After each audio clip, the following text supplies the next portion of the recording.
بيبدأ المسلسل بتاعنا مع بطلتنا اللي اسمها سيو. بتصحى من النوم وهي مستعجلة علشان وراها مقابلة مهمة وخايفة تتأخر عليها. بيتصل بيها صاحبها علشان يصحيها وبيقولها ان هو مستناها تحت البيت علشان يوصلها. بتلبس فستان شكله حلو كده وبتكون متحمسة علشان أخيرا هتتخرج وتشتغل. بتنزل تقابل صاحبها فوبي، بتركب وراه العجلة، لكن وهما في الطريق بيخبطوا في عجلة بطلنا الوسيم اللي اسمه جون. بيكون هو كمان رايح امتحان مهم ومستعجل وبيطمن على سيو كده. بعدها بياخد شنطته وبيركب العجلة وبيمشي. بطلتنا بتفضل بص عليه عزيزي المشاهد وقعت في حبه من اول نظره. خلاص كتب على قلبها اسم البطل جون. ولما بتروح المقابله بتكتشف ان شنطتها اتبدلت معاه. خلاص القصه اتكتبت. لا والمشكله كمان بقى عزيزي المشاهد انها اترفضت في الشغلانه. وبيكون بطلنا برضه في الامتحان وبيعرف ان شنطته اتبدلت وما بيكونش معاه الكارنيه بتاعه. وبيطرد الدكتور من الامتحان للاسف. البطل للمعمل وبيساله الدكتور ليه ما امتحنش وان هو كان هيطلع الاول بسهوله وهياخد منحه. بيقول البطل ان حصل سوء تفاهم وللاسف الكارنيه بتاعي يعني ما كانش معايا. وبيعرض عليه الدكتور ان هو يرجع يعمل له الامتحان تاني، لكن بطلنا بيرفض. بيقول له ما بحبش الوسايط. وبتروح البطله تقابل صاحبها كده وبيعزمها على الغداء. بيجي لها هنا رساله على موبايلها ان عندها مقابله بكره، لكن البطله بتقول انها مش هتروح علشان العنوان بعيد. لكن صاحبها بيصمم انها هتروح وبيقول ان هو هيوصلها ويستناها كمان. وتاني يوم بتكون البطله مستنيه صاحبها علشان يوصلها، ولكن صاحبها طلع حتى مايله ما يتسندش عليه. نسي الميعاد اصلا وعمال يلعب ماتش سله مع اصحابه. ولما بتحس انها هتتاخر على الميعاد بتبعت له رساله وبتعرفه انها هتروح لوحدها. وبتركب الاتوبيس ولما بتوصل للمكان بتتسرق شنطتها من واحد راكب موتوسيكل. بتقع بطلتنا على الارض وبتتعور. بعدها بتتصل بصاحبها علشان تطلب منه يساعدها، لكنه بيكون لسه سايب موبايله في السكن. بيسمع هنا البطل الرنه وبيرد عليها. بتحكي له سيول اللي حصل كده وان شنطتها اتسرقت ومعهاش فلوس تروح. وبتطلب منه يدور على صاحبها ويقول له. بيبدا انه يدور فعلا لكن مش بيلاقيه. بيضطر يروح لها بنفسه وبياخدها ويركبها تاكسي كده وبيمسك ايديها وبينضف لها الجرح بنفسه. يا رومانسي يا رومانسي. البطله بتاعتنا عينها عماله بتطلع قلوب من ساعتها. بتفضل باصه في عينه كده ولما بيبص لها بتتكسف وبتلف وشها. بيصمم ياخدها للمستشفى علشان يطمن عليها. ولما بيوصلوا بيقعدها على كرسي وبياخدها يوديها للدكتور بنفسه. وهناك بقى بيعمل لها اشعه، بيطهر لها الجرح وبيديها مسكن. بياخدها البطل كده على الكرسي زي ما هي ويخرج بيها وبيوصل صاحبها وبيطمن عليها وبيتاسف لها على اللي حصل. وبيشكر بطلنا ان هو اخد باله منها وبياخد منه الروشته علشان يروح الصيدليه يجيب الدواء. وبتعيط البطل على اللي حصل لها وبتداري وشها كده علشان محدش ياخد باله. لكن بطلنا بيقول لها امسحي دموعك وخليكي قويه. بعدها بترجع بطلتنا للسكن بتاعها وبتحكي لصاحبتها بقى قد ايه جون ده جدع وشهم معاها كمان ووقف جنبها. هنا بقى بيتصل بقى صاحبها يعتذر لها للمره الثانيه. بيطلب منها انها تسامحه وبيحاول يعزمها كده على العشاء لكنها بترفض وبتقفل السكه في وشه. تاني يوم بتروح عند موقف الاتوبيسات علشان تروح للمقابله تاني لان اجلتها بسبب الحادثه اللي حصلت لها. وبتتفاجئ بالبطل قدامها وبيقول ان هو رايح معاها المقابله. وبنكتشف ان صاحبها هو اللي طلب منه يعمل كده وهدده في فيديو كان مصوره ليه وقال له هينشره لو ما سمعش كلامه. وده بما ان البطل يعني زعلانه من صاحبها فبيبعت هو صاحبه. وبيركبوا الاتوبيس مع بعض وبتستغرب البطله ان هو عمل نفسه يعني ما يعرفهاش وراح قاعد بعيد. لكن اول لما بيشوف الدكتور بتاعهم جاي كده بيقرر يروح يقعد جنبها بسرعه. وده علشان الدكتور ما يروحش يقعد هو جنبها. وبياخد من ودنها كده السماعه وهي بتتبسط خالص. الدكتور افتكر انها حبيبته هنا وطلب منها يعني تقنع البطل ان هو يمتحن تاني، لكنه برضه بيرفض علشان ده مش عدل بالنسبه لزمايله. ولما بينزلوا من الاتوبيس بتشوف البطله الموتوسيكل جاي من بعيد وبتفتكر الحادثه وبتخاف وبتحضن البطل كده. ولما بيعدي بتتاسف له وبتوصل للمكان اللي فيه المقابله. بيستناها البطل بره كده. بتدخل وبتقابل المدير ولما بيشوف السي في بتاعها بيعرف انها ما عندهاش خبره. بيقول لها تمام هنتصل بيكي بعدين وكلنا عارفين اللي هيحصل. وبتخرج تقعد مع البطل وهي محبطه. بتقول له تعالى كده انا هعزمك على الاكل علشان ترد له يعني اللي عمله معاها. وبيروحوا ياكلوا وبيلعبوا مع اطفال هناك وبيقضوا وقت لطيف مع بعض. ولما الوقت بيتاخر بيركبوا الاتوبيس وبتكون البطله تعبانه من اليوم المرهق ده وبتنام على نفسها. لكن البطل بيحط راسها على كتفه علشان ترتاح. تاني يوم بتروح البطله تقابل دكتور الفيزياء اللي طرد البطل من الامتحان علشان ما كانش معاه الكارنيه. وبتقول له ان البطل اذكى طالب ولو خلاه يتدرب معاه يستفيد منه. وبيديها الدكتور ورقه اختبار كده وبيقول لها لو قدر يحلها هوافق عليه. وبتروح تقابل صاحبها وبتقول له انها حاسه بالذنب علشان شنطتها اتبدلت مع البطل وعايزه تصلح غلطتها وبتساله عن مكانه. بياخدها للمختبر وبتلاقي البطل هناك وعلشان تخليه يوافق بتعصبه يعني وبتقول له ان الدكتور مراهن انك مش هتقدر تحل الاختبار لانك مش مؤهل. وفعلا خطتها بتنجح وبطلتنا طلعت لعيبه. بياخد البطل الورقه منها وبيبدا يحلها. بيكتب المعادلات اللي هو عايزها على السبوره علشان يحل بها المسائل. البطله كانت بتساعده وبتنظف السبوره اول باول يعني. ولما بيخلص بيسلم لها الورقه وبيخرجوا هما الثلاثه يتعشوا مع بعض. وفي المطعم بتلاحظ البطله ان صاحبها بيكلم بنات كتير قوي وبيبعت لهم رسائل علشان يتفرجوا عليه وهو بيلعب في ماتش السله. بتتعصب وبتفضل تشرب كتير. ولما بيخرجوا بتكون البطله مش في وعيها وبتقول لصاحبها انها كانت معجبه بيه لكن بسبب بروده وتجاهله ده بطلت انها تحبه. بتسيبه وبتدخل السكن بتاعها وبتعصب صاحبها كده وبيطلب من البطل ان هو يبعد عنها علشان ترجع تحبه من تاني، ولكن البطل بيقوله ان هو اناني وبيلعب بمشاعرها وبيسيبه وبيمشي. وتاني يوم بتصحى البطله من النوم وبيجيلها اتصال من شركه بيطلبوا ان هم يقابلوها يعني بخصوص الشغل اللي كانت مقدمه فيه. ولما بتلبس وبتنزل بتلاقي صاحبها مستناها تحت السكن، بتساله عن اللي حصل امبارح لانها مش فاكره حاجه، وبينتهز هو صاحبها الفرصه وبيقول لها انها حضنته وقالت له ان هو ما يبعدش عنها. لكن بطلتنا ما بتصدقش وبتكون متعصبه منه بسبب طريقته. وبيروح البطل يقابل دكتور الفيزياء وبيقول ان هو نجح في الاختبار وبكده هيبقى عضو يعني في فريقه، وبيفرح البطل وبيشكره. بعدها البطله بتوصل للشركه بتقول لها المديره انها اتقبلت كمتدربه، ولو اثبتت يعني ان انت تستاهلي هتشتغلي معانا بعد ما تتخرجي. وبتقعد على مكتبها وهي متحمسه، لكن بيجي لها شغل كتير قوي لحد لما بتفرهد خالص. وفي اخر اليوم بتروح علشان تركب الاتوبيس ورجلها بتوجعها من كتر الوقفه. بيجي لها اتصال كده من مامتها بتطلب منها انها تنتقل من السكن اللي هي فيه وتروح تقعد في شقه واحده صاحبه مامتها يعني اللي اسمها تشوي. وبتضطر البطله انها توافق وبتاخد حاجتها وبتروح للعنوان وبتبدا تنظف الشقه وبتشيل الديكورات القديمه وبتحط حاجتها. بتفرح انها خلت البيت شبه اوضتها في السكن. بعدها بتروح المكتبه وبتقابل البطل هناك بتحكي له انها انتقلت لشقه جديده واضطرت انها تنظفها لان ريحتها يعني كانت شبه المشرحه. ولما بتروح وبتتصل بها مامتها بتقول لها ان ابن تشو يعني هيجي ياخد حاجتها من الشقه. وبالليل بيكون الجو بيمطر وفي رعد وبرق وبتتفرج البطله على فيلم رعب، وللاسف يعني مركزه معاه خالص وهي خايفه ومرعوبه. وبيفتح باب الشقه كده في هدوء وبتمسك البطله السكينه وبتصرخ، لكن بتتفاجئ بالبطل قدامها اصلا وبتعرف ان هو يطلع ابن تشوي وبتعتذر له على الكلام الوحش اللي قالته على الشقه. يعني ده انت يا حبيبي انت عارف اني كنت بهزر معاك. بيبداوا فعلا ينضفوها هما الاثنين لانها بقت شبه الزريبه. بعدها بتتصل بامها وبتعرف انها متفقه يعني مع ام البطل علشان يعرفوهم على بعض. بتقول لها والله ما كانتش مستاهله، انا عارفاه اصلا من الجامعه. وبالليل بيحاول البطل ان هو ينام لكنه ما بيعرفش علشان متعود ينام على سريره. بيروح وبيخبط عليها كده وبيقول لها ممكن نبدل الاوض. ولما بتخرج البطله بيكون شكلها تعبان، بيقول لها مالك؟ بتقول له ما فيش، بطني وجعاني شويه. بيروح يجيب لها دواء ولما بتاخده بتتعب اكتر وبيغمى عليها. عاش والله. بيكتشف البطل ان صلاحيته للاسف كانت منتهيه وبيتصل بالطوارئ وبتوصل للاسعاف وبتاخدها للمستشفى. وهناك بيقابل نفس الدكتور اللي كشف عليها قبل كده. بيقول الدكتور ان هو عمل لها غسيل معده ولما تفوق يعني هتبقى كويسه. لكن وهو خارج بيتخانق معاه مريض كده وبيرمي شنطه الدواء عليه. فبيجري هنا جون وبيحمي البطله بجسمه علشان ما يجيش عليها. وبتصحى البطله فجاه وبتنصدم لما بتلاقي البطل قريب منها كده وبتفضل بصاله. بعدها بيحس البطل بالاحراج وبيبعد عنها، لكنه بيفضل سهران جنبها طول الليل علشان ياخد باله منها. وتاني يوم الصبح بيروح المطعم علشان يشتري لها اكل. وبيتصل بيه صاحبها وبيساله على مكان الجزمه بتاعته علشان وراه ماتش يعني. وبيضطر البطل يقول له ان هو في المستشفى وان البطله تعبانه. بعدها بيروح وبيفطر معاه كده وبتقول له البطله ان توكه الشعر بتاعتها ضاعت. فبيروح البطل يشتري لها يعني واحده بدلها. ولما بيرجع بيلاقيها قاعده مع صاحبها فبيغير منه كده وبيخبي التوكه في جيبه. طب والتوكه مالها يا ابني؟ هو ايه اللي دخلها في الموضوع؟ وبيخرجوا من المستشفى بيركبوا تاكسي هما الثلاثه وبيسالهم صاحبهم ازاي البطل شافها وعرف انها تعبانه. البطل كان على وشك ان هو يقول ان هم عايشين مع بعض، لكن البطله بتلاحقه كده وبتقول ان هم كانوا ماشيين في الشارع وتعبت فجاه. ولما بينزل البطل علشان يفتح لها الباب بيلاقي صاحبها سابه كده وعمل نفس الحركه. وبتفرح البطله باهتمامه وبيتضايق هو بطلنا، بيحس ان وجوده ما بقاش ليه لازمه. بيرمي التوكه اللي كان شاريها. بعدها فوبي كده بيعرف من واحده صاحبتها يعني ان البطله سابت السكن وراحت شقه جديده. بيستغرب وبيقرر ان هو يراقبها. في الوقت ده البطله بتبعت كده رسائل للبطل بتقول انها عايزه مفتاح الشقه علشان تاخد حاجتها، لكنه ما بيردش عليها. ولما بتنزل من السكن بتقابله كده بالصدفه بتساله ليه مش بيرد، لكنه بيكذب وبيقول ان هو ما شافش الرسائل وان هو رايح الشقه ممكن تيجي معاه. بتستغرب طريقته كده وان هو بيكلمها ببرود مش زي عادته يعني. وبتروح معاه عادي وبيشوفهم هنا صاحبها وهم ماشيين مع بعض. بيروح وراهم وبيلاقوهم طلعوا شقه مع بعض وبيفتكر انها بتخونه، لكن سواق التاكسي بيقول انه ممكن يكون ظالمها. بيقول تصدق فكره برضه، بطلتنا برضه بتلم كل حاجتها من الشقه وبيكون فاضل الهدوم اللي هي نشراها. بتلكك البطل كده وبيقول لها تستنى لحد لما تنشف يعني. وبيروح البلكونه وبيساعدها في تنظيف الملايه، لكنها بتطير منهم وبتقع على شجره في الشارع. وبينزل البطل معاه كده علشان يجيبها لانه طويل. وبيتفاجئوا بصاحبهم كده في التاكسي وبيطلع معاهم الشقه. بيقول لهم انا عايز اعرف كده علاقتكم ديت طبيعتها ايه يعني. البطل بيقولوا ان ده سوء تفاهم مش اكتر. البطله بتقول لصاحبها وانت ليه مهتم كده؟ بتوتر وبيقول لها علشان انت صديقتي المقربه طبعا لازم اطمن عليكي. وبيقول لها ان البطل مناسب ليكي على فكره ويسيبها وبيمشي. بتفضل البطله واقفه كده زعلانه لانها المفروض كانت معجبه بصاحبها من زمان وبتتمنى ان هو كمان يبادلها نفس الشعور، لكنها بتمثل انها كويسه وبتاخد الملايه. بتبدا تنظفها بس الغساله بتقفل كده على صباعها وبتتعور. وبيروح البطل يطمن عليها وبينزل علشان يشتري لها لزقه. بتنفجر هنا البطله من العياط لانها كانت ماسكه نفسها قدامه. وبيرجع كده البطل ومعاه بطيخه وبيقسمها نصين وبياكلوها هما الاثنين وهم فرحانين. هي دي المواساه صح ولا لا عزيزي المشاهد؟ وبيجي للبطله كده مكالمه من الشغل بيطلبوها في الشركه يعني. وبتقوم علشان تلبس وبيستغل البطه الغيابه وبياكل نص البطيخه التانيه. تاني يوم بتروح بطلتنا الشركه بتطلب منها المديره يعني تقارير وهي بتشتغل، وهنا بيجي لها مكالمه من مامتها وبتتفاجئ انها هتزورها النهارده، وبالليل بتروح تقابلها وبتعزمها على العشاء كده في مطعم، وبتكون امها عايزه تعزم البطل معاهم لكن بنتها بترفض وبتقول لها هي ازاي مش قلقانه عليها علشان عايشه مع شاب لوحدها. ما بتقول لها لا ما تخافيش انا واثقه فيكي وواثقه في البطل، وكمان ان هو شاب لطيف ومؤدب، وكمان هي هتقعد معاهم علشان تراقبه. وفعلا بيروحوا للشقه وبتقابل البطل هناك وبتقول له يا جون ده انت كبرت خالص، هو فاكر لما كنت كده بشيلك كنت صغير وبتعملها عليا؟ بيحس البطل كده بالاحراج وبيقول لها مش عايزه افتكر يا طنط، مش عايز. ازاي يا ابني من حق شاب وسيم زيك كده ومتفوق في دراسته يعني زيك برضه وما عندوش حبيبه لحد دلوقتي زيك؟ ده انت تستاهل واحده زي بنتي بقى. هنا لازم اقول لك زي بنتي وتاخد بالك منها كمان. بتضحك البطله على كلام والدتها لكن الام بتقول لها انت ليكي انت تضحكي يا موكوسه؟ الا ولا مره يعني شفتك كده يا حبيبتي جايبانا واحد مرتبطه بيه ولا اي حاجه، حتى كلبه ما جبتيش. وبتطلع الام كده اكل جايباه معاه وبتقول للبطل تعالى بقى دوق اعمال ايدي وتشوف نفسي في الاكل كده حلو ولا لا. وفي الوقت ده فوبي بيكون قاعد على القهوه عمال بيشرب، بيفتكر ذكرياته مع البطله وان علاقتهم بايظه للاسف. وبيشوف هنا وانج صاحبه البطله كانت بقى في مشكله وبتتخانق مع واحد، بيروح يدافع عنها كده وبيدفع لها هو الحساب وبيشدها كده من ايديها. بتشكره وبتساله هو ليه كان قاعد يشرب لوحده، بيقول لها علشان انا انسان سقطت في الامتحان للاسف. بتقول انها هتساعده علشان ترد له الجميل يعني وبيفرح خالص. وفي شقه البطل بتشوف الام بنتها وهي عماله بتتكلم مع البطل وبتقول يا سلام، تحس كده ان هما الاثنين اتخلقوا لبعض. بتتوتر بنتها وبتقول لها تبطل الكلام ده، وبياكلوا هما الثلاثه مع بعض. بعدها الام بتقول انها تعبانه وهدخل انام شويه. بتحاول بنتها تقول لها لا ما هو كفايه انا هبات هنا يعني ما ينفعش احنا الاثنين. لكن امها بتبص لها وبتقول لها انت شايفه يعني ان احنا تقال على الراجل ولا ايه؟ ده انا كنت بغير له هدومه وهو صغير مش كده يا حبيبي؟ بيقول لها اه طبعا يا طنط براحتك البيت بيتي. كان يوم من الفجر بتصحي الام البطله علشان تصلي وبتقول لها قومي كده اعملي الفطار للبطل. وبتقول لها بنتها حرام عليكي سيبينها انام 10 دقايق كمان. بتقول لها نامت عليكي حته قومي يا بت بدل ما ارميكي في الشارع. وبيسمعها البطل كده وبيفضل يضحك على كلامها. وبيصحى البطل وبتجيب له الام الاكل لحد عنده. بنتها بتقول لها طب وانا ايه ظروفي مش هفطر معاكم طيب؟ بتقول لها الام انا مش خدامه عندك، قومي هاتي لنفسك الاكل. بتروح البطله الشغل بعدها وبيديها مديرها كده اعلان تعلقه في الجامعه عندها. وبتفرح البطله وبتقول انها هتعمل كده. ولما بتروح بتلاقي البطل بيساعد امها في المطبخ وبيقطع الجزر بالمسطره، لا بالمسطره حرفيا علشان يطلع كل قطعه شبه الثانيه. لكن والدتها بتزعلها وبتقول لها انت ايش فاهمك انت؟ ده عالم فيزياء وعارف هو بيعمل ايه كويس. وبعد ما بيتغدوا كده بيكون البطل بيذاكر وبتدخل عليه الام وبتقول له هناك هتوجعك من كتر المذاكره، انت لازم تغير جو. وبتاخده كده وبتنزل القهوه علشان يلعبوا شويه طاوله وما بيكونش عارف طريقه لعبها لكنه بيتعلم بسرعه وبيكسبهم كلهم بذكائه. وبتاخد البطله فلوس المراهنات وهي فرحانه. انا حسيت المسلسل قلب منها على مسلسل مصري كده بس يعني هنكمل معاه هنكمل. ولما بيروحوا للبيت بتحاول الام انها تخليهم يقعدوا جنب بعض وبتفضل تزنقهم علشان يلزقوا في بعض. وبتقول لهم ان انتوا لاقيين على بعض يا ولاء والله. ما خلاص يا ستي ما خلاص عرفنا كلنا عرفنا، ابعد انت عن الحوار والدنيا هتبقى حلوه. تاني يوم بتركب البطله الاتوبيس وبتلاقي البطل ركب جنبها، بتديلها سماعه تلبسها وبيشغل لها الاغاني اللي هي بتحبها وبتكون مبسوطه باهتمامه. بتنزل الام تشتري حاجات من السوق وبيقابلها فوبي كده وبيعرفها بنفسه وبتحاول الام تتهرب منه. ولما بتشوف بنتها بتاخدها وبتطلع الشقه بسرعه قبل ما تتكلم معاه. وهناك بتقول لها ما انا عارفه انك كنت بتحبيه وده ايام الثانوي يعني كنت بشوفك كاتبه اسمه في كل مذكراتك وكان دايما بتجيه المشاعرك وكنت بتعيطي بالليل بسببه. يا بنتي انا عايزه اشوفك سعيده. وبتوعدها ما تتدخلش في حياتها تاني وهتسيبها وهترجع بيتها بكره. ولما بيرجع البطل بتوصي الام كده على بنتها وبتطلب منه يعني ياتيني بيها. وتاني يوم بتستعد امها علشان تمشي وبتجبر بنتها تمضي لها عقد علشان تضمن انها تفضل في الشقه مع البطل. لكن بعد ما مشت الام من البيت على طول دخلت البطله لمت حاجتها ورجعت سكن البنات وفضلت طول اليوم مسحوله في الشغل. بالليل راح البطل شقته ولقاها فاضيه وما فيهاش حد وحس بالوحده لان البطله كانت عامله فيها جو لطيف وفضل يفتكر ذكرياتهم سوا. في الوقت ده بتوصل البطله للسكن البنات متاخر بسبب شغلها وبتقول لها المشرفه ان دي اخر فرصه ليها ولو اتاخرت تاني هتطردها. تاني يوم بنشوف وانج بتذاكر كده لفوبي في المكتبه وبتوعده لو نجح يعني في الامتحان هتخليه يقابل البطله ويصالحها. بيتحمس طبعا وبيذاكر اكتر وبتفضل وانج كده مراقباه من غير ما ياخد باله ومن الواضح انها هي اللي معجبه بيه. بعدها بتروح البطله وبتقابل مديرتها وبتسلمها التقارير كده وبتقول لها انها تسيب الشغل علشان عايزه تركز في تصميم الاعلانات. وبتوافق المديره وبتديها نصايح بتتمنى لها التوفيق. بعدها البطل بيكون واقف قدام السكن بتاعها وبتشوف البطله وبتقول انها رايحه مقابله في شغل اعلانات فبيقول خلاص انا جاي معاكي وبيستناها بره لحد لما بتخرج وبتقول انها ادت كويس وبيوصلها للسكن بتاع البنات. ولكن هو هناك بيشوف الدكتور بتاعه وبيعرف ان هو متجوز المشرفه. تاني يوم بيجي للبطل اتصال من البطل وبيقول لها انها لازم ترجع الشقه بسرعه علشان والدتها كلمته وقالت له انها على وصول. وبتترعب البطله وبتبدا تجهز حاجتها وبتساعدها كده وانج وبتروح معاها للشقه لكنها بتتفاجئ ان والدتها مش هناك. وبعدها بيجي فوبي ومعاه اكل وشرب وبيتضح ان كل ده خطه من صاحبتها، وده يعني علشان تصالحها عليه، وبيسهروا مع بعض وبيتفرجوا على فيلم رعب. مش عارف ايه حبهم في افلام الرعب. لو حابب عزيزي المشاهد الخص لك مسلسل رعب قول لي في التعليقات. وبالليل بقى فوبي بيشرب كتير كده وما بيكونش في وعيه، بيبدا يهلوس وبيتخيل وانج انها البطله وبيقرب منها علشان يبوسها، وبنشوف البطله كده وبتوقع الكوبايه منها على الارض بتتكسر، وبيفوق فوبي وبيرجع لوعيه بسرعه وبيحاول يفهمها ان في سوء تفاهم، لكن البطل بيقول ان هم لازم يمشوا، وبتاخد وانج وبيخرجوا. بتبص البطله للازاز المكسور وبتقول المشاعر اللي جوايا كانت ليه اتكسرت وبقت شبه الازاز ده بالظبط، مهما حصل مش هينفع تتصلح. تاني يوم بتستعد البطله علشان تشتري كوبايه جديده، قصدي يعني تمشي، لكن البطل بيتلكك كده وبيطلب منها تنظف البيت علشان تفضل معاه، وبينزلوا مع بعض يشتروا حاجات من المول. بالليل بيوراها البطل العقد اللي هو مضت عليه كده، وبيقول لها ان امها وصته عليها ولازم ينفذ اوامرها علشان خايف منها، وشكله هيقنعها انها ترجع تعيش معاه ولا ايه. بعدها بتروح سكن البنات تطمن على صاحبتها، وبيجي لها مكالمه من شركه الاعلانات وبيعرفوا انها اتقبلت، وبتفرح صاحبتها وانجا علشانها. وبنشوف فوبي وهو في التدريب وبيفتكر اللي حصل وبيتعصب، بيرمي الكرة بترد في صدره تاني، بيقع على الارض وهو ندمان. بعد كده بيستعد البطل والبطله علشان يروحوا رحله للبحر مع اصحابهم، وبيتفقوا فوبي في العربيه ورايح معاهم. ولما بيوصلوا بيعملوا خيمه كده على الشاطئ، وبيبداوا ان هم ينزلوا في البحر وبيرشوا بعض بالميه، بيلعبوا وبيتبسطوا بالاجواء الجميله. بعدها بتدخل البطله الخيمه وبتلاقي صاحبتها كده وانج جوه، وبتقول لها تتراهن معاها على اللي يكسب قلب فوبي، لكن البطل بتقول لها انها ما بقتش بتحبه، وبتفرح وانج كده علشان الطريق بقى فاضي قدامها. بتكون البطله بعدها مش عارفه تطير الطياره، وبيظهر هنا البطل وبيساعدها وبينجح ان هو يطيرها للسماء، لكن بعدها بيتقطع الحبل والطياره بتهرب. بتبدا بطلتنا تجري وراها على اساس انها تلحقها، وهو عمال يضحك عليها كده. بيروحوا يلعبوا في الرمل وبيلاقوا صدفه بحر، وبيحطوها على ودانهم علشان يسمعوا صوت المحيط. بيفضل البطل باصص لها، ولما بتاخد بالها بتسيبه وبتمشي من الاحراج. بالليل بتجمع الاصحاب على الشاطئ وبيعملوا حفله، وبيقعد البطل كده مع فوبي بيسالوا عن حقيقه مشاعره تجاه البطله، لكنه ما بيرضاش يجاوبه وبيقول له يبعد عنها لانه بيحب البنات الذكيه، واكيد البطله مش هتعجبه، لكن البطل بيقول ان هو غلطان. بتعور هنا فوبي في صباعه وبيسيبه كده وبيقوم، وبتشوف البطله وبتطلب من وانج يعني تروح تطمن عليه، وفعلا بتروح وبتقعد معاه. بتطهر له الجرح وبيعتذر لها فوبي على اللي حصل منه في الشقه، لكنها بتقول له ينجح في الامتحان وهي هتسامحه. بعدها بيكون البطل في الخيمه وبيشوف خيال حد كده بره، ولما بيخرج بيلاقي البطله صاحيه يعني، وبتتصور بالموبايل وبيتصور هو كمان معاها. ومن كتر التصوير بتحس انها جعانه، وبياخدها البطل كده وبيصطادوا سلطعون وكابوريا علشان يطبخ لها هو بنفسه ولا ايه، وبيقعدوا ياكلوا مع بعض وهم مبسوطين. وتاني يوم بتخلص الرحله وبيرجعوا كل واحد لشغله، وفي تلك الاثناء بتبدا البطله اول يوم في شغلها الجديد، وبالصدفه يعني بتقابل هناك صاحبتها اللي كانت معاها في ثانوي، وبتتفاجئ ان هي كمان بتتدرب في نفس القسم بتاعها. بيروحوا يقابلوا المديره بتاعتها وبتتفاجئ بانها بترحب بصاحبتها، وده علشان جايه من طرف صديق ليها يعني واسطه. بتطلب من البطله تخرج بره كده، ولما بتخلص شغلها بتتفاجئ بفوبي مستناه قدام الشركه ومعاه ورده، وبيطلب يوصلها لكنها بترفض تاخدها منه اصلا. بتشوفهم صاحبتها وبتسالهم اذا كانوا مرتبطين، لكن البطله بتقولها لا وبتسيبهم وبتمشي. وبيروح فوبي مع صاحبتها علشان يوصلها. بيجي له هنا اتصال من باباه وبيطلب يقابله ضروري. بتروح البطله للبيت وبتقلق على البطل علشان الوقت اتاخر وهو لسه مرجعش. بتتصل بيه، اول لما بيرد بيقول لها في المعمل ومشغول في التجارب بتاعته، وفعلا بينام على نفسه من التعب. وبتفضل زميلته في الشغل مراقباه وهو نايم، ومن الواضح انها معجبه بيه. وبيروح فوبي يقابل والده كده اللي بيكون قاعد مع المساعده بتاعته، وبتسيبهم وبتمشي علشان يتكلموا براحتهم. لكن فوبي بيتهم باباه كده ان هو السبب في هروب امه من البيت وهو صغير، لكن باباه بيتعصب بيقول له انها رجعت له تاني علشان فلوسه. من الفلوس يا ابني اهم حاجه في الدنيا، وبيكون عايز يضربه بالقلم، لكن فوبي بيمنعه وبيمسك ايده كده وبيقول له مستحيل ابقى زيك، وبيسيبه وبيمشي. وبيبان ان العلاقه ما بينهم بايظه خالص ما فيهاش توتر حتى. بعدها البطله بتلاقي البطل نايم زي القتيل من التعب، وبتفضل تبص عليه لكنه بيصحى فجاه، وبيقعدوا مع بعض كده بيتفرجوا على فيلم رعب تالت. يا جدعان ارحمونا من افلام الرعب. فجاه بيخبط الباب، بيروح البطل يفتح، وبتروح معاه البطله كده وهي خايفه وماسكه سكينه، وبيتفاجئوا ان هو فوبي. بيطلب من البطله يتكلم معاها ضروري وبتوافق، وبتنزل معاه كده وبيتضايق البطل وبيحس بالغيره، وبيفضل صح لحد لما ترجع. وبترجع البطله وهي متوتره وخايفه. بيديلها البطل مشروب كده وبيسالها كان عايزها ليه وايه اللي حصل يعني بينهم، وبتبدا البطله تحكي له وبتقول له ان فوبي طلب يرجع لها وارتبطوا، لكنها رفضت وقالت له انها ما بقتش تحبه. وانا الصراحه لما شفته مع وانج يعني اكتشفت ان انا ما عادش ليا مشاعر عنده، ولما حاولت ان انا اسيبه وامشي في الوقت ده حضني وطلب مني ان انا اديله فرصه تانية. اديته طبعا لا عزيزي المشاهد، زقته وهربت. بيفرح البطل بكلامها علشان صدته يعني ووقفته عند حده. في الوقت ده بيكون فوبي ماشي لوحده وهو زعلان. بتتصل بيه وانج لكنه ما بيردش عليها، ولما بيروح بيلاقيها مستنيه تحت السكن. ولما بتلاقيه زعلان كده بتقعد معاه وبتخفف عنه وبتقول ان هو شخص طيب وشجاع، وبتعترف له بحبها وبتطلب منه يديها فرصه. وتاني يوم بتكون البطله في سكن البنات، وبيتصل بقى البطل وبيعرفها ان والدته في المدينه وانا عايزه تتعرف عليكي. وبيتقابلوا فعلا في مطعم، وبتوصل هنا امه وبتقول للبطله انها جميله وفيها شبه من امها، سبحان الله ما تحس انها بنتها، مش عارف اقول لك ايه يعني. وبياكلوا كده مع بعض، ولما بيخلصوا بيودعها البطل وبيمشي. بالليل بيكونوا قاعدين كده في الشقه وبيرن جرس البيت، ولما بتفتح بتتفاجئ بصاحبتها كده عاملين لهم فجأة بمناسبة عيد ميلادها، وبيقول لهم البطل يدخلوا، وبتشكر البطلة علشان سمح لهم يعملوا الحفلة في الشقة. بيقول لها اعتبري دي الهدية بتاعت عيد ميلادك، وبيساعدهم كده في تعليق البلالين وبيطفي الشموع، وبتتمنى البطلة أمنية. بيتصوروا كلهم وهم مبسوطين وبيلعبوا لعبة، وبتخسر البطلة وبيطلبوا منها تبص في عين البطل دقيقة كده، لكنها بتنسى نفسها وبتفضل باصة كتير. بعدها أصدقائها بيفوقوها كده وبتخلص الحفلة وبيمشوا وهم تعبانين، والبطل هو كمان بيكون نام على نفسه من التعب، وبتضطر البطلة تنظف البيت كله لوحدها. ولما بتخلص بتحاول انها تصحي البطل علشان ينام في اوضته، لكنه بيكون مش في وعيه وبيقرب منها كده واحم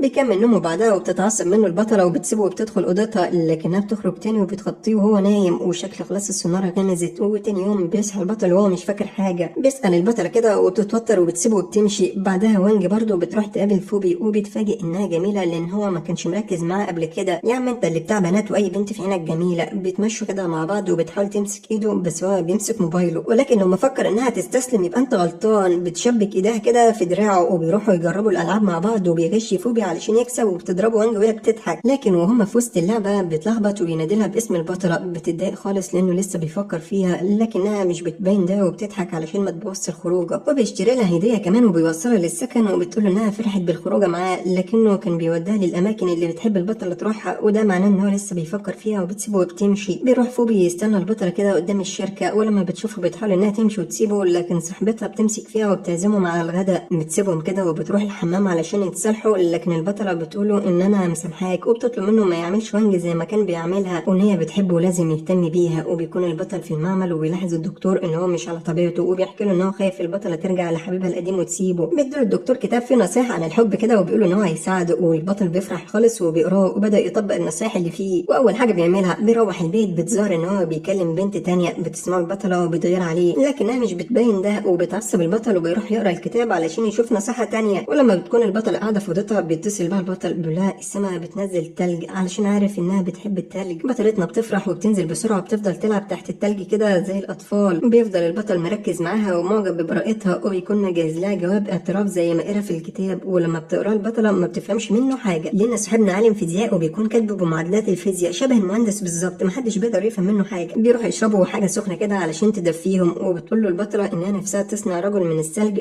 لكن للاسف يعني مش هتعرف لان الثلج بيدوب بسرعه. بيقلع هنا البطل الجاكيت بتاعه بيغطيها بيه علشان يدفيها، وبتفرح البطله لكنها بتتحرج منه وبتشكره، وبيروحوا البيت وبتكون مبسوطه من اهتمامه. بيستناها البطل كده لما بتنام، وبينزل هو الشارع بيصنع لها راجل الثلج وبيحطه في الفريزر، لكن بسبب كده جاله برد وتعب هو كمان. ولما كان في المختبر لاحظت زميلته ان درجه حرارته مرتفعه، وكانت عايزه توديه للمستشفى، لكنه رفض وقال لها ان هو هيرتاح شويه وهيبقى كويس، لكن والله بترفض انها تسيبه. وبتروح وبتجيب له دواء من الصيدليه وبترجع، وبيشكرها البطل على اهتمامه بيه. بعدها فوبي بيكون بيلعب ماتش سله كده، وبيلاحظ صاحبه ان هو عصبي وبيتخانق مع اي حد، وبيقول له يخرج يستريح شويه. وبتكون وانج بتتفرج عليه وبتديله ازازه ميه وبتطلب منه يهدى. بعدها البطله بتشتري حاجات من السوبر ماركت، وبتكتشف انها نسيت مفتاح الشقه في الشغل، وبتتصل بالبطل وبتتفاجئ ان هو رجع البيت بدري. ولما بتعرف ان السبب ان هو تعبان قالت له يرتاح وهي هتجيب له دواء، وبتيجي على طول. وبيفرح البطل وبيخبي الدواء اللي معاه كده في الدرج. بيخبط الباب تاني وبتفتح زميلته، وبتطلع هنا البطله، وبيتفاجئوا هما الاثنين لما بيشوفوا بعض، وكل واحد بتفتكر التانية على علاقه بالبطل. كل واحده بقى بتحاول انها تخلي البطل ياخد الدواء بتاعها، لكن البطل بيوافق ياخد دواء البطله مش اكتر، وبتغير زميلته كده وبتستاذن علشان تمشي لان حست ان المكان ده مش مكانها. بيوصلها البطل لحد الباب وبيشكرها على زيارتها وبيودعها، وبيشيل الحاجات اللي جابتها البطله كده علشان يحطها في الثلاجه، لكنه بيفتكر راجل التلج وبيطلب منها ان هي اللي تروح توديها عشان يعني تشوف المفاجاه وتفرح. ولما بتفتح الفريزر بتلاقيه ساح، وهنا بطلنا بيتضايق علشان كل خطته بتفشل، وبيدخل اوضته علشان يرتاح. وبتتصل البطله بصاحبتها تسالها عن وصفه يعني اكل تعملها للبطل، او ممكن يعني يخف لما ياكل من ايدي، او مش ممكن ده اكيد ده انا اللي هعمله الاكل بنفسي. وبتدخل للبطل علشان تقيس حرارته، بتلاقيها 38، وبتقول ان هو لازم يرتاح ولازم يروح المستشفى، لكنه بيرفض علشان بيخاف من الحقن، وبيستخبى تحت الغطا كده زي الاطفال. بعدها بتجهز البطل الاكل وبيخرج علشان ياكل. بيرن جرس البيت، ولما بتفتح البطله بتلاقيها زميله البطل ومعاها طرد ليه. ولما بتدخل بتقعد جنب البطل بيجربوا الميكروسكوب الجديد، وبتغير البطله كده وبتدخل اوضتها وهي متعصبه. ولما بتخرج بتلاقي البطل هيخرج مع زميلته علشان يتغدوا بره، بتعزمها تنزل معاهم كده، لكن البطله بترفض علشان ما تبينش انها غيرانه. بعدها فوبي بيستعد علشان يروح الامتحان، وبتروح معاه وانجي كده وبتشجعه، بتقول انها واثقه ان هو هينجح وتستناه لحد لما يخرج. ولما بيخلص بيقعدوا مع بعض بعض، وبيقول ان هو بيحس معاه ان هو يقدر يعمل اي حاجه وعايزه تفضل جنبه على طول، وان هو دلوقتي خلاص ما بقاش عنده مشاعر للبطله، وان هو بقى معجب بيها هي وعايز يرتبط بيها، وبتتاثر وانج بكلامه وبتضحك من الفرحه. ورب تكون صادق في كلامك، لانك لو خليتها تعيط بعد كده هاجي انا والمتابعين هبص هننفخك. وبتكون البطله في البيت وبتوقع المج بتاعها وبتكسره، وبيحاول البطل يساعدها لكنها بترفض، وبيعرف البطل انها مقموصه منه بسبب غيرتها وبيسيبها كده وبيدخل اوضته. بعدها البطله بتكون قاعده في المطعم وبتقابلها زميله البطل كده بالصدفه، بتقعد معاها وبتسالها عن علاقتها بالبطل، وبتقول لها البطله ان هم اصحاب وقاعدين في نفس الشقه لكن امهاتهم يعني يعرفوا بعض من زمان. بتفرح زميلته كده وبتعترف لها انها معجبه بالبطل، وبتنصدم البطله لما عرفت، وبتروح زميلته كده علشان تناديله ويقعد معاهم، وبتستغل البطله الفرصه وبتهرب، لكنها للاسف بتنسى الكارنيه بتاعها، وبيلاقي البطل كده بيتصل بيها علشان تيجي تاخده من المختبر. ولما بتروح له البطله بتسمعه وهو بيتكلم مع زميلته وكانت ماسكه قطه. البطل قال عليها جميله ولطيفه، البطله افتكرت ان هو بيتكلم على زميلته وبتتعصب كده وبتزعل علشان خاطر بيتكلم عنها حلو ومرضاش يديها هو كلمه حلوه من زمان، لكن البطل بيروح وراها ولما بيتكلم معاها بترد عليه ببرود، بتسيبه وهي زعلانه. وبيستغرب البطل كده من رد فعلها وبيقرر يقابل فوبي، هو ممكن يعني يفهمني دماغها ازاي. ولما بيروح له بيلاقيه مع وانج وبيتكلم معاه، بيقول له فوبي ان هو خلاص ما بقاش بيحب البطله وان هو دلوقتي مع وانج ومبسوط معاها. وبيروح البطل للبيت وبيكون معاه هديه، بيلاقي البطله صاحيه كده وبيقول لها تحب تجرب الميكروسكوب بتاعه، بتوافق طبعا لانه بدا يصلحها يعني. ولما بتستخدمه بيبص معاها البطل كده في نفس الوقت، بتتوتر البطل لان كده قربوا من بعض خالص، بيديها البطل هديه وبتمثل انها مش مهتميه. لكن اول لما بيدخل البطل اوضته بتفتحها بسرعه وبتتفاجئ ان هو مج شبه بتاعها بالظبط اللي اتكسر، وبتفرح بيه قوي. تاني يوم بيتقابل البطل مع فوبي في المكتبه وبيحكي له اللي حصل، وبيقول له فوبي ان اكيد البطله سمعت كلامه عن القطه وافتكرته بيتكلم عن زميلته، فبيقول بس خلاص الموضوع سهل. بيحط القطه في صندوق وبياخدها معاه للبيت، بيوري لها للبطله علشان تصدقه، وبتفرح بقى قوي لكنها بتفضل برضه تلعب معاها وتتجاهل وبتعصب منها. ولما البطله بتعرف ان هو عنده حساسيه من القطط بتستغل الموضوع، بتفضل تقرب منه كده وتخوفه بيها، وبيقول لها البطل لو ما بعدتش هيبوسها. بتقول له مش جديده عليك ما انت عملتها قبل كده، وبتجري على اوضتها على طول من الاحراج. بيفضل البطل مصدوم من كلامه لانه المفروض ما عملش، بيفضل يفكر ومش قادر يوصل لحاجه. تاني يوم بيقول لها انا بحاول افكر من امبارح مش قادر اتذكر اي حاجه، امتى الكلام ده؟ انت اكيد بتضحكي عليا. بتتعصب البطله وبتجيب له كحول كده من الثلاجه وبتجبره يشربه علشان يفتكر. وفعلا اول لما البطل ما بيشرب بيبص لعينها كده وبيفتكر كل حاجه، وبيحاول يقرب منها علشان يكرر اللي عمله، لكنها المره دي بتصده وبتسيبه وبتمشي. بعدها البطل بيكون في المختبر وما بيكونش مركز وبيحكي للدكتور اللي حصل. بيقترح عليه الدكتور ان هو لازم ياخد البطله في مكان رومانسي ويعترف لها بحقيقه مشاعره. في الوقت ده بتكون البطله في الشغل ومش عارفه تركز بسبب اللي حصل، بتدخل على الانترنت تعمل اختبار تتاكد اذا كان البطل بيحبها، وبتكتب النتيجه في ورقه، وبيروح البطل يستناها تحت الشركه وبيكون ناوي ياخدها مكان كده رومانسي ويعترف لها، لكنه بيشوف ورقه الاختبار وبيلاقي نفسه جايب صفر. يا دي النيله، عاش والله يا صديقي. فبيغير رايه كده وبيقول لها يلا نتمشى. وفي الطريق بيلاقي قطه بيحاول يبين ان هو اتخلص من الحساسيه اللي عنده علشان يعجب البطله. بعدها بيروح الملاهي وبتقول له البطله انها نفسها تلعب لعبه العربيات، وفعلا بيجربوها وبيكون عايز يعترف لها بمشاعره، لكن الاطفال ما بيدولوش فرصه، بيقعدوا يخبطوه بالعربيه، فبيتعصب وبيفضل يخبط فيهم وبينسى الموضوع خالص. ولما بينتهي الوقت بتنزل البطله بسرعه لانه ما بيعرفش يسوق. بيروحوا البيت وهم تعبانين لدرجه ان البطله اول لما وصلت قعدت على الكنبه علشان تستريح، وبيروح البطل وبيلبسها كده شبشبها. ولما بيدخل الحمام وبيخرج بيلاقيها نامت على نفسها من التعب، وبيشيلها يدخلها اوضتها، ولما بيحطها على السرير بتنام على ايد، ما بيرضاش يشدها علشان ما تصحاش، ويفضل كده متذنب فتره طويله لحد لما البطله اتقلبت اخيرا يعني. شال ايده وكانت بتوجعه للاسف، وبعد كده غطاها وطفى النور وخرج.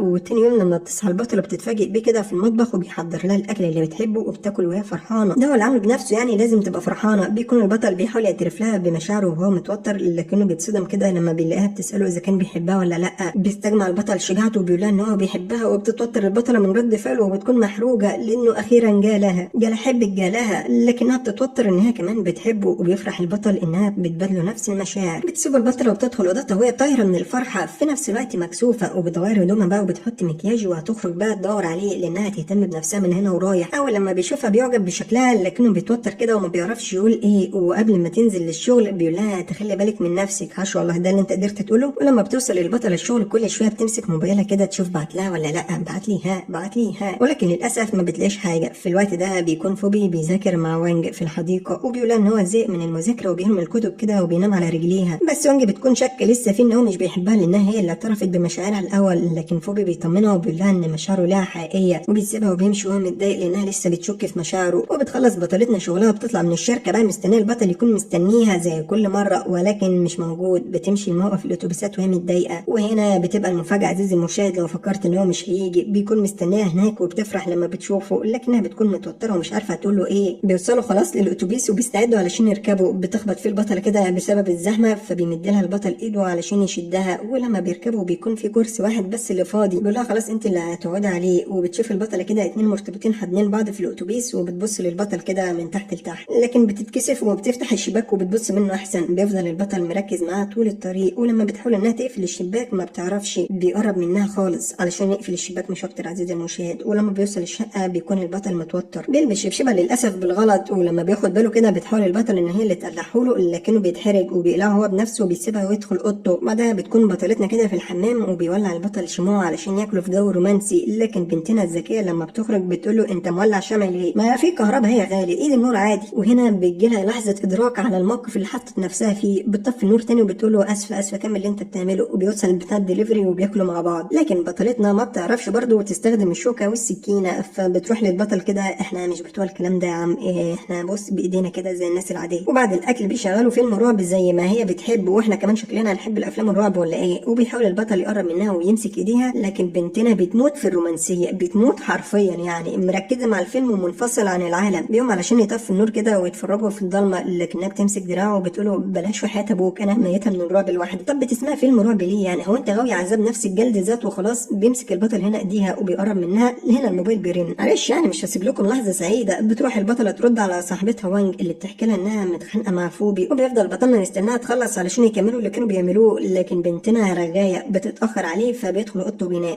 تاني يوم بتروح بطلتنا الشغل وبتقابل هناك شخص مشهور كده علشان يصور اعلان لشركتها، وبتلاقي البطل بتلاقي رسائل تطمن عليها وبتحس ان هو وحشها، بتطلب منه ان هو يجي لها الشغل ويجيب لها معاه يعني الظرف نسيته على المكتب بالمره. وطبعا بطلنا ما بيصدق وبياخد الظرف وبيروح لها مكان التصوير، بيقابل البطله وبيسيبها كده وبيروح يجيب مشاريب يعني. اللي لما بيرجع بيلاقيها نايمه على نفسها، بيقعد جنبها وبيحط راسها على كتفه كده علشان ترتاح، لكن بعدها بتتصل مديرتها وبتقول ان الاستراحه انتهت. تستاذن من البطل وبتروح للاستديو وبيكون في مشكله، وان هدوم التصوير قصيره على الشخص ده، وبتشغل بطلتنا دماغها. بتروح تاخد الجاكيت من البطل الغلبان وبتدي للشخص صور بالاعلان، ولما بتفتكر ان الجو برد بتاخد الجاكيت تاني وبتروح تلبسه البطانه. بتمسكه من خدوده وبتقول للحلوه سقعانه ولا ايه؟ بتسيبه وبتدخل الاستديو وبيفتح المدير كده الظرف اللي في جيب الجاكيت وبيلاقي فيه صوره ومكتوب عليها زوج المستقبلي. بتتحرك بطلتنا كده وبتقول له ان صاحبتها معجبه بيه وكانت عايزه يعني امضته، وبيمضلها على الصوره وبيقول لها انها ذكيه وهيبقى لها مستقبل في تصوير الاعلانات. بيديلها رقمه كمان علشان لو احتاجت حاجه تكلمه. وبيشوفهم البطل وبيحس بالغيره، لكن البطله بتخرج معاه وبيمسكوا ايد بعض كده وهما ماشيين. بيروحوا المكان فيه العاب للاطفال، وبتكون البطله نفسها انها تدخله لكن لازم يكون معاها طفل، وبيشغل بطلنا دماغه. بيروح يجيب طفل وبيقول لها يلا بينا يا ارنبتي. بيدخلوا يلعبوا معاه وبيقضوا وقت لطيف، بيكونوا مبسوطين وبيضحكوا. وبالليل وهم مروحين بيكون الجو برد وبطلتنا سقعانه، بطلنا بيمسك ايديها علشان يدفيها. يا سلام عليك يا فنان. وبيتفقوا لما يروحوا يتفرجوا على فيلم رعب مع بعض، لكن لما بيوصلوا البيت بيلاقوا يانج البومه كده مستنيهم، وبتطلب من البطل يعني تتكلم معاها. بتدخل مع البطل اوضتها وبتفضل تحكي لها على مشكلتها العاطفيه مع فوبي، وبيكون بطلنا متعصب وعايز يدخل يجيبها من شعرها كده علشان يسهر مع البطله، لكن وانج بتفضل ترغي كده معاها، وكل شويه البطل يخبط عليهم عايزين ميه، طب عايزين شاي، عايزين اكل. طيب كان ناقص بس يقول لوانج احنا بننام بدري علشان تحس على دمها وتمشي، لكن البعيده جبله فضلت لحد الوقت المتاخر وباتت عندهم كمان. زي البطل ودخل ينام هو كمان في اوضته، وبيقوم البطل من نومه وهو عطشان وبيروح يشرب من التلاجة. في نفس الوقت بتقلق البطله كده وبتقوم من نومها، ولما بتشوفه بتنادى عليه وبتروح له لكنها بتتزحلق وكانت هتقع على الارض، لكن طبعا بطلنا بيلحقها وبينقذها في اخر ثانيه. بيفضل باصص في عينيها وبيقرب لها، وطبعا عارفين اللي بيحصل. بعدها بيقعدوا مع بعض علشان يفكروا ازاي يخلوا وانج يعني تمشي، وبيتصل البطل بفوبي وبيقول له يجي بكره يصالحها وياخدها معاه. اليوم بيصحى الثلاثه وبيفطروا مع بعض. بيفضل بطلنا كده يلاغي البطله من تحت الترابيزه علشان يعني وانج ما تلاحظش، لكن وانج بتقول لهم انها تمشي لان عندها امتحان، وبيفرح البطل كده. والبطله كمان بتقول لها ليه يا بنتي ما ينفعش لازم تقعدي معانا. ولما بتنزل وانج من عندهم بتتفاجئ بفوبي مستناها تحت بالموتوسيكل وبيعرض عليها يوصلها للامتحان، لكنها بترفض وبتركب تاكسي، ولكن في نفس الوقت مبسوطه باهتمامه. بتفضل تبص عليه وتشوفه جاي وراها ولا لا، وبتعطل التاكسي بسبب زحمه المرور. بيظهر هنا فوبي الشجاع بيشدها من ايديها وبيركبها وراه الموتوسيكل علشان ما تتاخرش على الامتحان. بيلبسها الخوذه وبيقول لها تحضنه علشان ما تقعش، وبيسوق باقصى سرعه وبيوصل للجامعه وبيقول لها تركز في اللي جاي. نرجع لابطالنا اللي اتفرجوا بقى اخيرا على الفيلم اللي اتفقوا عليه. اتغدوا وعملوا كل حاجه، كان ناقص بس يتشقلبوا بعدها وبينزلوا يلعبوا بينج بونج، لكن بطلنا علشان واد دحيح ونرم يعني ما بيعرفش يهزمها، وبيقول لها ان العيب في المضرب وما بيرضاش يكمل، وبيتمشوا مع بعض. بتشوف البطله شباب بيلعبوا بألواح التزلج وبتعجب بيهم، وبيغير البطل كده وبيروح ياخد منهم لوحه التزلج علشان يبهر حبيبته، لكن الحقيقه ان هو ما بيعرفش يستخدمه وبيقع على وشه. بيروحوا البيت وهم تعبانين،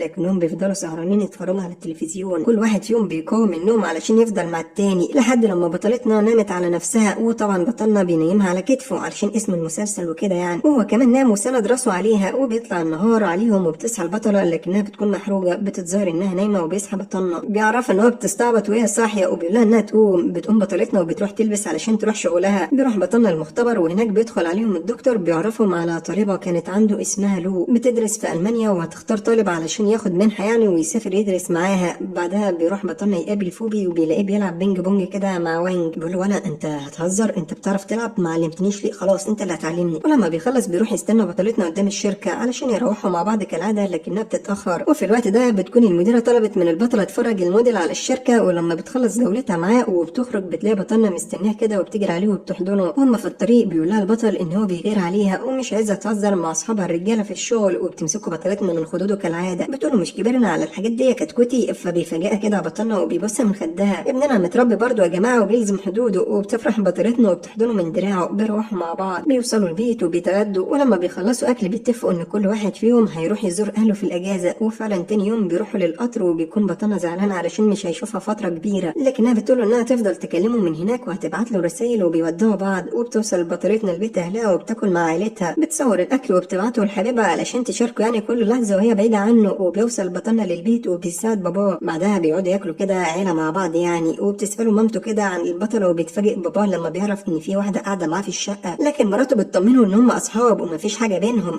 لكن بطلنا ابو قلب ميت بيقول لهم ان هم بيحبوا بعض دلوقتي ومرتبطين. لا خلاص صاحبنا كبر بقى يا جدعان وارتبط. بعدها بطلنا بتتصل بالبطله، ما بتكونش عايزه توري له نفسها علشان مبهدله، وبتقول انها خايفه يعني على موبايلك يفرقع من كتر جمالي. لكن مامتها بتدخل عليها كده وبتلاقيها قومي استحمي وغيري هدومك بقى ريحتك قلبت علينا البيت واخوك اغمى عليه بره. بتتحرك بطلتنا من كلامها. بيضحك بطلنا لما بيسمع الكلام وبيقول لها موبايلي فرقع فعلا. وبنشوف بقى بطلتنا بتحتفل بعيد كده راس السنه، وبيتصل بطلنا الغلبان الشقيان اللي حتى في الاجازه تعبان من كتر المذاكره يا جدعان. بتسموها صوت الالعاب كده الناريه. وبعد اسبوعين بترجع البطله من الاجازه، بتستغرب ان بطلنا مش مستنيها، لكنها بتتفاجئ بيه قدامها كده وهو راكب لوحه تزلج، وبتقول له ايه الحلاوه دي؟ لا كبرت خلاص، مش هتقولي اتعلمتها امتى ده شقي. وبياخد البطل كده شنطتها وبيقول لنا يلا بينا على البيت يا ارنبتي. عمالين يدلعوا في بعض طول المسلسل. ربنا يكون في عونك يا عزيزي المشاهد السنجل الغلبان انت. ولما بيوصلوا البيت بيحضنها البطل وبيقول لها انها وحشته. بتفرح بطلتنا علشان بتموت في الكلام الحلو زي عينيها. وبالليل بتقطع الكهرباء. بتخاف بطلتنا وبيظهر هنا ابننا العبقري مع جهاز مولد كهرباء اخترعه بنفسه. بتنبهر البطله بيه وبتعجب بذكائه. بعدها اللاب بتاعها بيكون فيه عطل كده وبتوديه لبطلنا زكي يعني في اوضته علشان يصلحه. وبتفضل بقى مستنياه لكنها بتنام على نفسها، لكن المره ديت على السرير يعني مش على كتفه. الحمد لله ربنا هداهم. والتنوع حلو برضه. بينتهي البطل كده من اللاب ده وبيروح يبص عليها وهي نايمه كالعاده، وبياخد منها الموبايل كده وبيغطيها وبينام جنبها على السرير علشان ما يقلقهاش. تاني يوم الصبح بيصحوا على صوت اهاليهم كده بينادوا عليهم، وبيتصدموا لما بيعرفوا ان هم عندهم في البيت. وبيقوم بطلنا من على السرير بسرعه وبيروح لاوضته التانيه، وبيضطر يخش من شباك البلكونه علشان اهلهم يعني ما يفهموش غلط. وبيخرج يستقبلهم كده ويرحب بيهم وبيقول لهم انتوا ايه اللي جابكم؟ نورتونا والله. بيتجمعوا وبيتكلموا كده مع بعض في موضوع علاقتهم يعني. وبتتكلم الامهات وبتقول ما ايه رايكم ناخد خطوه الخطوبه نخطبهم النهارده، والفرح هيبقى لما تتخرجوا. وبيتفقوا على المهر والشبكه وميعاد الفرح كمان ولون الحيطان والستاير. لكن ام البطل بتقول هم نسوا حاجه واحده، ان هم ياخدوا راي ولادهم. وبيتكلم بطلنا بطريقه جديه كده وبيقول لهم ان هم كبار وعارفين بيعملوا ايه، وان الجواز مش من ضمن خططهم دلوقتي لانهم لسه بيدرسوا. بطلتنا بتتصدم من كلامه بتتضايق لكنها مش بتبين ده وبتفضل ساكته. وبيقول ابو البطل برضه ان هم لسه صغيرين ومن حقهم يعني يعيشوا حياتهم ويتبسطوا. وبيقوموا علشان يمشوا. في الوقت ده بيكون فوبي قاعد كده مع وانج مستنيين نتيجه الامتحان وهم متوترين كده، ولكن الحمد لله بتظهر ان هم بينجحوا. وبتفرح وانج كده وبتحضن فوبي من الفرحه، لكنها بتحس انها اتسرعت ولسه هتتوتر وترجع. فوبي بيمسك ايدها وبيحضنها هو. لا خلاص ما ينفعش نضيع وقت، المسلسل بينتهي. بعد البطله بتكون في الشغل وبيكون في بنت مشهوره كده بتصور اعلان، وبتعامل البطله بتكبر وبتطلب منها تجيب لها شاي وعصير، وفي الاخر بتقول لها انها كسوله. بيظهر هنا المدير المشهور وبيجبر البنت انها تعامل البطله كويس والا هيفضحها في الاخبار ويقول انها متكبره ومغروره. وبعد التصوير لما بينتهي البنت المغروره ديت بتعزم الموظفين كلهم على الغداء علشان تصلح غلطتها. وعلشان بطلتنا مؤدبه بتتصل تستأذن من حبيب الملايين، بيتفق معاه يعدي ياخدها يعني كمان ساعه. وفي الغداء كده بتفضل البطله تشرب كتير علشان متوتره لدرجه انها مش قادره تقوم. بيروح صاحبنا المشهور علشان يساعدها، لكن بيوصل هنا البطل وبيقول له ايدك يا غالي اللي توحشك ده حبيبتي عيب ما ينفعش. وبيشيل البطله وبياخدها وبيمشي. ولما بيوصل البيت بينيمها كده وبيغطيها وبيسيبها. تاني يوم بتصحى البطله وبتبص في موبايلها وبتقوم تلبس هدومها بسرعه علشان اتاخرت على الشغل. ولما بتيجي تنزل بيقولها رايحه فين، حتى مش عارفه ان النهارده اجازه. بتحس فعلا انها غبيه وبتقول طب انا هدخل اكمل نوم بقى، لكن بطلنا ما بيسيبهاش وبيعاتبها على اللي عملته امبارح وبيطلب منها انها ما تتعودش تشرب كتير وبرده ما تتعاملش يعني مع حد في الشغل كتير. وبتوافق البطله وبتقول له احنا اوامر ماشيه على الارض يا سيدي. بتدخل تغير هدومها وبيقعدوا كده يفطروا مع بعض وبيستعدوا علشان اختبارات التخرج بتاعتهم. بتروح البطله علشان تحضر اختبار تخرج حبيبها وبتشوفه وهو بيجاوب اسئله الدكاتره بكل ثقه وبتنبهر بيه وبتفضل بص عليه وهي فرحانه بيه. ولما بنتي بتعرفوا انها فخوره بيه واتفقت كمان انها تاكل مع صاحبتها علشان تقضي معاهم وقت لطيف قبل ما تتخرج. بيقول البطل خلاص وانا هعزمك على الغداء وبيطلب اكل كتير علشان ما يبانش بخيل. وبيوصل صاحباتها كده وبيقعدوا ياكلوا كلهم وهم مبسوطين. وبعد الغداء بيروح البطل يحاسب وبيكون الاكل غالي قوي وبيدفع كل اللي معاه عيني لحد لما بيفلس. وفي الوقت ده فوبي بيكون في مطعم مع باباه كده وبيعرفوا باباه على بنت صاحبه وعايز يعني يقربهم من بعض علشان يرتبطوا، لكن بيكلمهم ببرود كده وبيقول ان هو مرتبط اصلا بواحده احلى منها. وفجاه بتوصل ينجا على السيره وبيروح فوبي يمسكها من ايديها وبيقدمها على انها حبيبته. بابا بيتعصب وبيقول له انت ازاي بتتحداني وانا هحرمك من فلوسي، وبيتجاهل فوبي كده وبيستعد علشان خاطر يمشي، لكن بابا بيتعصب وبيرمي عليه الطبق كده. يانج بتحميه بظهرها وبيجي فيها وبيتاثر فوبي باللي عملته. بتطمن عليها كده وبتقول له انها كويسه، بياخدها وبيمشي من المكان. بعدها بطلتنا بتكون في البيت وبتقول له انها جعانه. بتديلها البطل تشرب ميه على اساس كده ان هو ما عادش معاه فلوس وكل فلوسه راحت في العزومه. وبتكتشف البطله ان في كيس مكرونه في المطبخ. بتقول له بس انا هطلع روح الشيف الشربيني اللي جوايا، وبيخمسوا فيه هما الاثنين. تاني يوم بيستعدوا علشان حفله التخرج بتاعتهم وبيلبس بطلنا كده الحته اللي على الحبل وبتساعده البطله وبتربط له الكرافته وهو فرحان. ولما بيوصل الجامعه بيسيبها كده مع صاحبتها وبيقول ان هو هيروح يقابل زمايله في المعمل. بتغير البطله لما بتلاقي فوبي جايب لوانج ورد وكل الشباب عاملين كده مع الناس اللي مرتبطه بيهم الا هي. محدش عبرها وبتروح تدور على البطل علشان تتخانق معاه. لكن في الوقت ده بطلنا بيكون في المعمل بتصور مع زمايله والدكتور. بيخلصوا وبيروح المكتبه يبعت رساله لبطلتنا كده يقول لها على مكانه، لكنها لما بتروح له بتشوف زميلته وهي بتظبط له الجرافته اللي هي اصلا تعبت فيها الصبح. بتبدا تعيره وبتتعصب وبتمشي. بيروح وراها البطل علشان يراضيها وبياخد معاها بوكيه ورد كده، لكنها بترفض تصالحه لحد لما وانج وفوب يعني بيمسكوها وبيجبروها انها تتصور مع البطل في المكتبه. وبيفضل يقلد حركاتها كده علشان يصالحها، لكنها بتسيبه وبتمشي برضه. بيروح وراها لحد لما بيوصل للملعب وبيحاول يفهمها ان هو بريء وزميلته هي اللي عملت كده من نفسها. وبيقرب منها واحم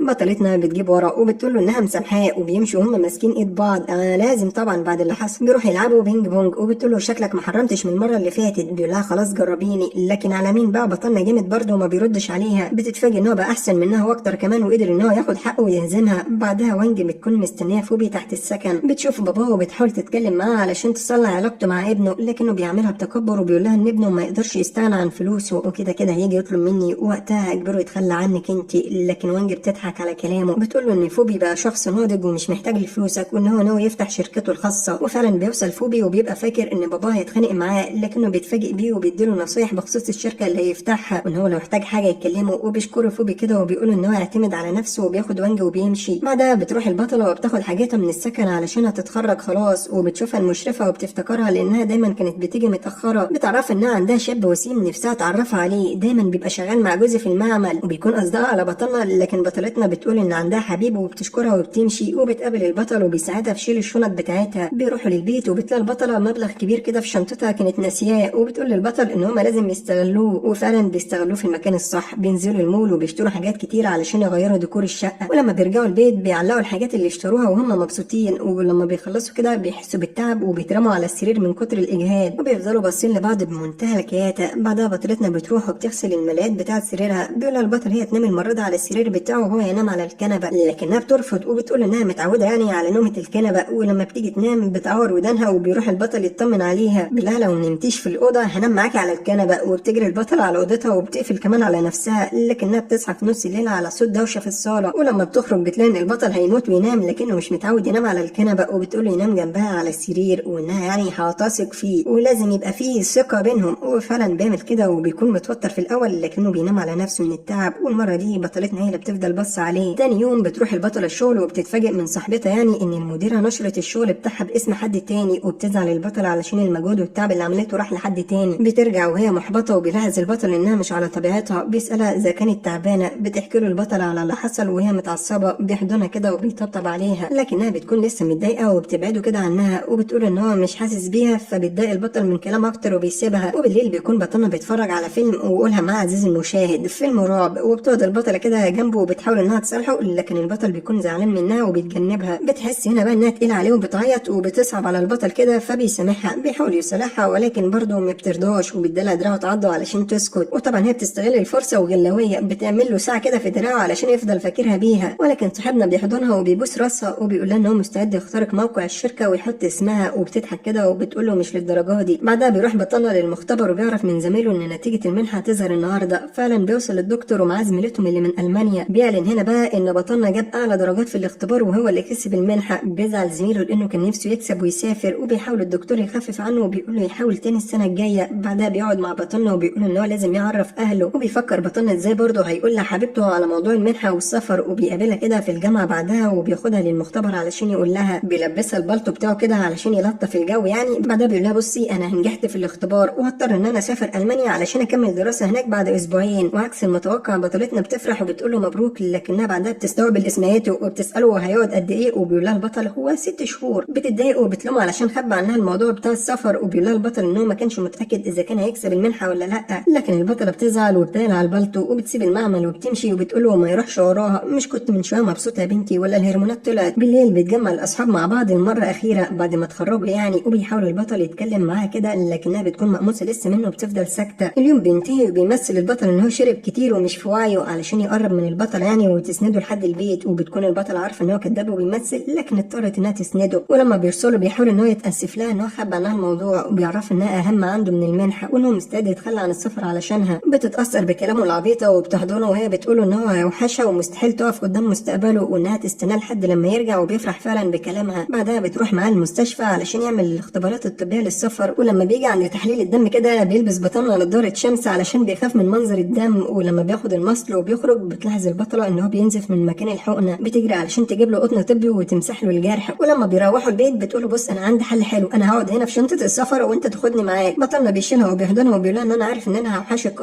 بس مش للدرجه دي، مش هتاخر عليكي. بيجي ميعاد السفر وبتروح معاه للمطار وبتفضل تتلكك كده علشان تفضل معاه اطول وقت ممكن، لدرجه ان ميعاد الطياره خلاص هو بينادوا عليه، ما بتقدرش تمسك نفسها وبتنهار من العياط. وبيحضنها البطل وبيطلب منها انها تخلي بالها من نفسها، وبتضحك كده البطله في وشه، بتودعه وبتسيبه وبتمشي وهي منهاره. بعدها بتروح للشركه وبتواجه المديره هي وصاحبتها، بيطلبوا منها انها ترجع اساميهم على شغلهم، ولما بترفض بيستقيلوا وبيسيبوها كده وبيمشوا. وبنشوف فوبي بقى وهو لابس بدله ونضاره داخل شركه بقى كانه راجل اعمال مشهور، لكن بتتضح ان ما فيهاش ولا موظف غير وانج. وبتطلب منه بقى ياخد كارد كده علشان يقدروا يعني يعينوا موظفين يديروا الشركه. وبترجع البطله البيت وبتروح مامتها تعيش معاها. بيكلمها بطلنا فيديو هو في المانيا وبيطمن عليها، وبنشوف ان في السكن بتاعه بنت اجنبيه زي القمر، وبتطلب منه يرتبط بيها لكنه رفض طبعا وقال لها ان هو عنده حبيبه. بعدها بتكتشف البطله ان حبيبها سايب لها ورقه مكتوب فيها انها تقدر تسافر له بشرط مامتك توافق. وبتروح بطلتنا تستاذن مامتها وبتوافق فعلا، وبشرط انها تقنع البطل بالجواز. بتقول لها لا عيب عليكي، بنتك لعيبه وهتعرف توقعها في الشبكه. وبيجهزوا الشنطه وبتسافر تاني يوم على المانيا علشان تعمل له مفاجاه. وبيرجع البطل السكن بتاعه وهو قلقان كده لانه بيحاول يكلم البطله وبيبعت لها رسائل لكنها ما بتردش. ولما بيدخل اوضته بيتفاجئ بقى نايم على سريره بس ما بيكونش مصدق، لكنه بيغطيها علشان ما يخليهاش قلقانه. وبيمارس هوايته المفضله طول المسلسل وان هو يفضل باصص عليها. وتاني يوم بتصحى البطله من النوم وبتتفاجئ لما بتشوف جنبها المج بتاعها لانها ما تعرفش ان البطل خده معاه علشان يفكروا بيها. في الوقت ده بيكون البطل واقف اصلا مع البنت الاجنبيه، بتطلب منه انه يرتبط بها تاني لانها مش مصدقه ان هو عنده حبيبه. لكن فجاه بتظهر بطلتنا بتحضن البطل وبتقول لها انها حبيبته، وبتتحرك فعلا البنت وبتسيبهم وبتمشي. بعدها بيقعدوا يتكلموا مع بعض وبيطلب منها تلبس علشان رايحين مشوار، وبياخدها كده وبيروحوا للكنيسه. بتكون البطله مش فاهمه هو جايبها هنا ليه، وبيفاجئها البطل وبيمسك ايديها بيطلب منها انها تكمل حياته معاها. واخيرا عرض عليها الجواز، بتوافق طبعا وبيمسكوا ايد بعض وبيكونوا مبسوطين انهم اخيرا اتجوزوا. لكن لما بيروحوا بتتقمص البطله دور الزوجه النكديه، بتقول له ضحكت عليها وما عملتليش فرح ولا جبت له فستان ولا خاتم حتى. وبيمثل البطل كده ان هو نايم، وبتفضل البطله تضربه علشان يفوق لكن بيقوم وبيمسكها من ايديها كده. وطبعا كلنا عارفين اللي بيحصل، لكن المره دي في الحلال. بعدها بتخلص ال6 شهور وبياخدوا الشنط كده وبيرجعوا لبلدهم تاني. ولما بيحطوا هدومهم في الدولاب وبيقول لها البطل ان هو اتجوزها هناك علشان يثبت لها ان هو ما يقدرش يستغنى عنها، بس برضه لازم نعمل فرح ونعزم كل اصحابنا واهالينا. وبيروحوا يتصوروا لقسيمه الجواز. ولما بيرجعوا البيت بتكون البطله بتدور على وظيفه جديده بدل اللي استقالت منها، لكن ابننا الشام بيقول لها ما تتعبيش نفسك، خدي يا بنتي الفيزا بتاعتي واصرفي واعملي كل اللي انت عاوزاه. وبتتفاجئ البطله لما بتعرف ان هو اخد فلوس كتير بسبب المنحه، وبتفرح ان جوزها مش بخيل لكنها بتوعده انها مش هتصرف حاجه وهتحوشهم. نرجع بقى لصاحبنا فوبي وهو وهو بيتمشى كده مع حبيبته وانجا على الكورنيش وبيفاجئها وبيركع كده على الارض وبيوريها خاتم وبيطلب منها الجواز. بتتصدم على طول وهنعمل نفسنا احنا كمان متفاجئين، لكنها بتوافق وبيفرح فوبي وبيشيلها كده وبيلف بيها وهو مش مصدق. بيجي ميعاد الفرح وبيلبس بطلنا الوسيم بدله شياكه وبتظهر البطله وهي لابسه فستان الفرح بتكون زي القمر وشبه الاميره. بيمسك البطل من ايديها وبيقول لها ان هو بيحبها، وبعدين بيركبوا العربيه وبيسيبها هي اللي تسوق. وكان وراهم برضو عربيه اصحابهم وهم فرحانين. وبعد 3 سنين بنشوفهم هم عايشين مع بعض. كان عندهم ولد لطيف كده زي القمر اسمه مو، وبيعيشوا هما الثلاثه مع بعض في سعاده. وبكده بينتهي المسلسل. اتمنى دعمكم علشان بيفرق معايا، فما تنسوش الاشتراك الجميل بتاعكم واللايك وتفعلوا جرس التنبيهات. وهقدر اقول لكم الجمله الشهيره